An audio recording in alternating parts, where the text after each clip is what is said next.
Hello friends, myself Vishal Bandwal. Welcome to G prep G channel. तो आज जो हम लोग डिस्कस करने वाले हैं वो 2 साल का एमटेक का आईआईटी बॉम्बे में जो करिकुलम रहता है उसके बारे में डिस्कस करने वाले हैं। तो आज हम लोग क्या क्या डिस्कस करेंगे कि कितना कोर्सेज एमटेक में लेना रहता है, फिर प्लेसमेंट कब स्टार्ट होता है, तुम क्या सैलरी एक्सपेक्ट कर सकते हो, कोर्सेज को कैसे सिलेक्ट करना रहता है, और सबसे इम्पॉर्टेंट कि जब तुम आईआईटी बॉम्बे में एमटेक के लिए एंटर कर रहे हो तो उससे पहले तुम्हें क्या क्या प्रिपरेशन करके जाना चाहिए ताकि तुम वहाँ पर जाकर स्ट्रगल ना करना पड़े।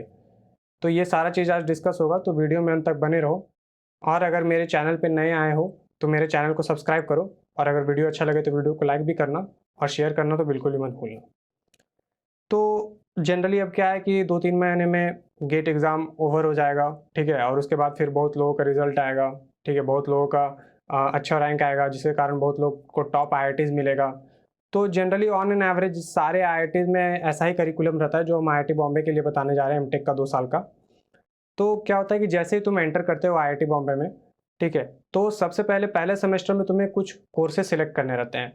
ओवरऑल तुम्हें 2 साल के अंदर पूरा 2 साल में एमटेक का 9 कोर्सेज़ कंप्लीट करना होता है। तो वो 9 कोर्सेज़ ऐसा नहीं कि पहला सेमेस्टर में तुमको 2 कोर्स लेना है, तीसरा सेमेस्टर में तुमको 5 कोर्स लेना है, दूसरा सेमेस्टर में 3 कोर्स लेना है, ऐसा कुछ नहीं है।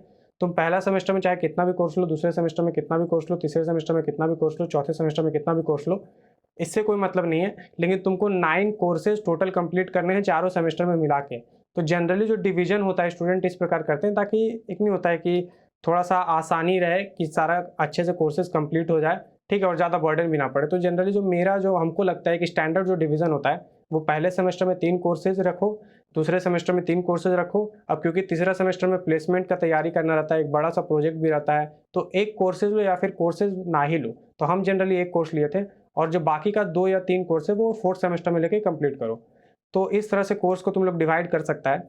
तो अब ऐसा है कि जैसे ही तुम पहला सेमेस्टर में एंटर किया, तो तुम्हारे पास नंबर ऑफ कोर्सेज़ आएँगे। मान लो कि 15 से 20 कोर्सेज़ आया, उसमें से तुमको अपना जो तुमको पसंद है कोर्स, वो सारा कोर्स तुम सिलेक्ट कर लो, ठीक है? तो जनरली क्या है कि 5 से 6 कोर्स को सिलेक्ट कर लेता है स्टूडेंट, और तुम्हारे पास 20 से 25 दिन टाइम रहता है उस कोर्स को विथड्रॉ करने का। मान लो कि तुम 5 से 6 कोर्स ले लिया, अब तुम 20 से 25 दिन उसका ट्रायल लिया कि हाँ, प्रोफ़ेसर जो पढ़ा रहे हैं वो समझ में आ रहा है कि नहीं आ रहा, वो ज़्यादा हेवी तो नहीं है मेरे लिए, या फिर कुछ ज़्यादा सीखने को मिलेगा या नहीं मिलेगा। उस हिसाब से क्या है कि 3 से 4 कोर्सेज़ स्टूडेंट रखता है और बाकी 1 से 2 कोर्सेज़ को वो छोड़ देता है। और उसका एक टाइम लिमिट रहता है कि 20 से 25 दिन तक तुम उन सारे कोर्सेज़ को ट्रायल कर सकते हो, ट्राई कर सकते हो, ठीक है? सारे कोर्सेज़ के प्रोफ़ेसर्स के लेक्चर्स को अटेंड कर सकते हो, देख सकते हो कि हाँ, कौन-सा बढ़िया है, कौन-सा इंटरेस्टिंग है, किससे तुमको ज़्यादा सीखने को मिल सकता है। और उस तरह से तुम कोर्सेज़ को रखते हो, और कुछ जो कोर्सेज़ तुमको पसंद है और जो बाकी कोर्सेज़ है उसको तुम छोड़ देते हो, तो उसको विथड्रॉ करना बोलते हैं। तो अगर तुम टाइम लिमिट के अंदर विथड्रॉ कर देते हो कोर्सेज़ को, तो तुम्हारा जो मार्कशीट है उसमें डब्ल्यू नहीं लिखा आता, वरना तुम्हारे मार्कशीट में डब्ल्यू लिखा आ जाता है अगर तुम लेट करते हो या डिले करते हो कोर्सेज़ को विथड्रॉ करने में।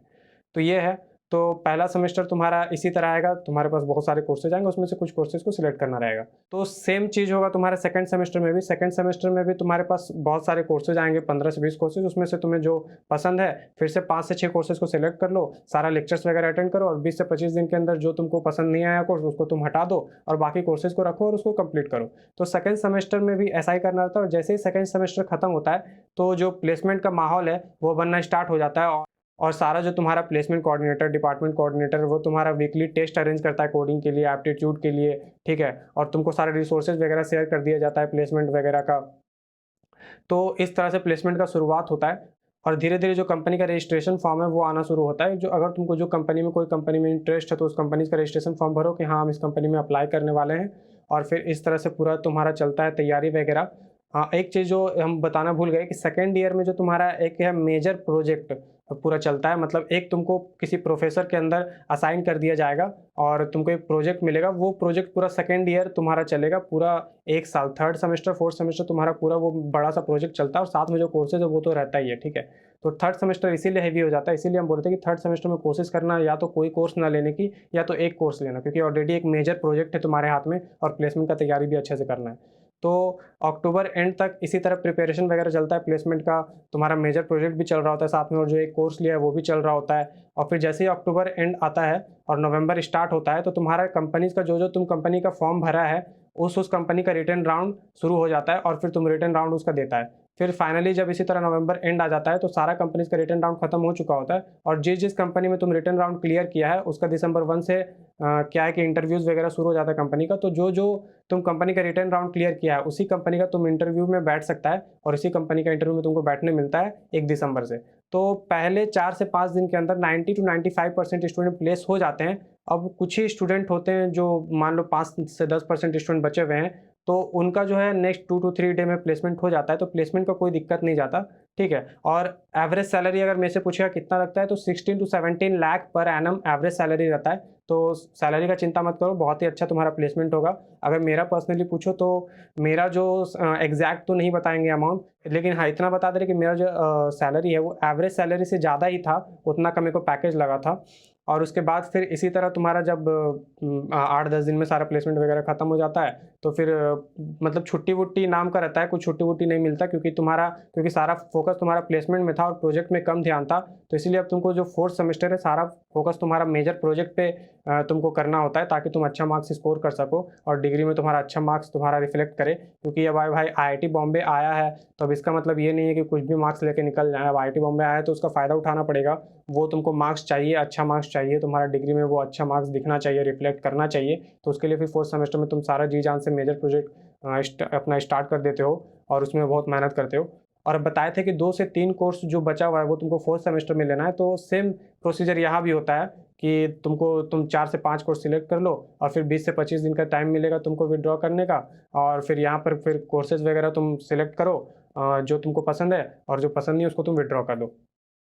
तो इस तरह से तुम्हारा चारों सेमेस्टर बीतता है, पूरा 2 साल का एमटेक तुम्हारा इस तरह से चलता है। और जून के एंड में फाइनली तुम जब अपना रिपोर्ट का थीसिस सबमिट करता है और तुम्हारा मार्क्स वगैरह सारा अपलोड हो जाता है, ग्रेड वगैरह अपलोड हो जाता है सारे कोर्सेज़ का तुम्हारा आईआईटी बॉम्बे के वेबसाइट पे, तो तुम्हारा वहाँ पर आईआईटी बॉम्बे से तुम्हारा जो काम है वहाँ पर खत्म हो गया, एमटेक तुम्हारा खत्म हो गया। अब तुम्हारा जहाँ पर प्लेसमेंट हुआ है जिस कंपनी में, वहाँ पर तुम जाके ज्वाइन कर लो। फिर तुमको कॉन्वोकेशन फॉर्म भरना होता है, 1 डेढ़ महीने बाद कॉन्वोकेशन होता है आईआईटी बॉम्बे में, जहाँ पर तुम्हें डिग्री बाँटा जाता है। तो इस तरह से पूरा 2 साल का एमटेक रहता है, ठीक है। अब मेरा जो हम कौन सा कोर्सेज़ लिए थे, कितना-कितना कोर्सेज़ लिए थे वो बता दे रहे हैं। पहला सेमेस्टर में हम लिए थे foundation of machine learning, blockchain, programming analysis. तो ये 3 कोर्सेज़ हम पहला सेमेस्टर में लिए थे। फिर सेकंड सेमेस्टर में हम लिए थे आर्टिफिशियल इंटेलिजेंस, सिस्टम डायनामिक्स और तुम्हारा आर-एन-डी। ये 3 कोर्सेज़ हम सेकंड सेमेस्टर में लिए थे, और थर्ड सेमेस्टर में सिर्फ हम एक कोर्स लिए थे, क्योंकि थर्ड सेमेस्टर में प्लेसमेंट का भी बर्डन रहता है, मेजर प्रोजेक्ट का भी बर्डन रहता है। तो ऐसा कोर्स हम सिलेक्ट करने की कोशिश किए थे जिसमें कोई प्रोजेक्ट वगैरह ना हो, तो इसीलिए हम एल्गोरिदम सेलेक्ट किए थे। और फोर्थ सेमेस्टर में था मेरा जो कोर्सेज़ था वो था कॉन्करेंट प्रोग्रामिंग, और एक जो था वो था एडवांस एंटरप्रेन्योरशिप। तो ये मेरा टोटल मिला तो 9 कोर्सेज़ हो जाते हैं। तो पहला सेमेस्टर में 3 कोर्स, दूसरे सेमेस्टर में 3 कोर्स, तीसरा सेमेस्टर में 1 कोर्स, चौथा सेमेस्टर में 2 कोर्स। तो ये मेरा कोर्स डिवीज़न था, और कौन-कौन सा कोर्सेज़ लिए वो बता दिए हैं, ठीक है।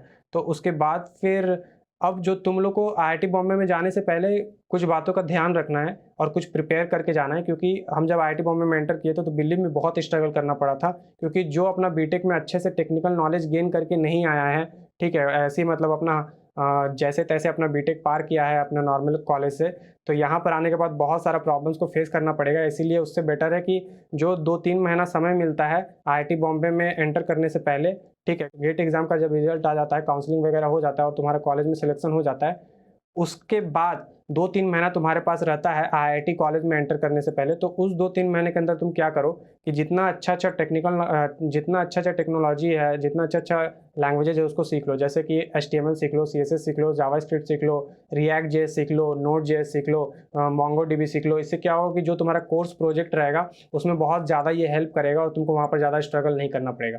लेकिन अगर तुमको मान लो मशीन लर्निंग में आगे करियर बनाना है, मशीन लर्निंग पे मेजर प्रोजेक्ट करना है, मशीन लर्निंग का बहुत सारा कोर्सेज़ लेना है, तो उसके लिए मेरा रिकमेंडेशन रहेगा कि कोई सा भी एक बढ़िया कोर्स खरीदो। अगर फ्री रिसोर्सेज से तुम कर पढ़ सकते हो अच्छे से तो पढ़ लो, वरना कोई एक बढ़िया कोर्स खरीदो और 2-3 महीने के अंदर उस कोर्स से अच्छे से पढ़ लो, ताकि जैसे ही तुम आईआईटी बॉम्बे में एंटर करो तो जब तुम मशीन लर्निंग तुम्हारा क्योंकि इंटरेस्ट और तुम मशीन लर्निंग का जब कोर्स लो तो उसमें ज़्यादा तुमको प्रॉब्लम ना फेस करना पड़े। क्योंकि हम अपना बता रहे हैं कि हम फाउंडेशन ऑफ मशीन लर्निंग जो पहला सेमेस्टर में लिए थे, उसके बाद मेरे को हिम्मत नहीं हुआ कि हम मशीन लर्निंग का कभी कोई कोर्स लें, क्योंकि मतलब वो मेरे को इतना ज़्यादा हेवी पड़ा था। तो इस तरह से तुमको आईआईटी बॉम्बे में या फिर कोई सा भी आईआईटी कॉलेज में एंटर करने से पहले ये सारा बात का ध्यान रखना, अपने तरफ से थोड़ा सा प्रिपेयर करके जाना, ठीक है। मस्ती मत करने लगना 2-3 महीना, क्योंकि आईआईटी बॉम्बे में आने के बाद भी वहाँ पर बहुत मेहनत करना पड़ता है। ऐसा नहीं है कि आ गए हैं, गेट एग्जाम हो गया, मेरा आईआईटी बॉम्बे में एडमिशन हो गया, अब चिल मारेंगे, ऐसा कुछ नहीं है। यहाँ भी आने के बाद बहुत मेहनत करना पड़ता है और प्लेसमेंट लेने के लिए भी बहुत कॉम्पिटिशन रहता है, क्योंकि अब तो यहाँ पर तुमको बहुत सारे आईआईटीएन से कॉम्पीट करना, वो भी बीटेक वालों से। एमटेक वालों से तो करना ही है और साथ में बीटेक वालों से भी करना है। तो इस सब बात का ध्यान रखना कि यहाँ भी बहुत सारा मेहनत करना पड़ता है एक अच्छा प्लेसमेंट लेने के लिए, एमटेक का डिग्री लेने के लिए। तो बस आज का वीडियो में इतना ही गाइज। अगर आज का वीडियो तुम लोग को अच्छा लगा है तो लाइक करो और जितना ज़्यादा हो सके शेयर करो, ताकि इस तरह का वीडियो और हम आगे ला सकें। और अगर तुमको किसी और टॉपिक पे वीडियो चाहिए, गेट से रिलेटेड, गेट गाइडेंस से रिलेटेड, तो कमेंट सेक्शन में बताओ। अगर मेरे को रिलेवेंट लगा तो हम उस पर भी वीडियो बना देंगे। तो बाकी बस आज का वीडियो में इतना ही। मिलते हैं नेक्स्ट वीडियो में, तब तक के लिए थैंक यू।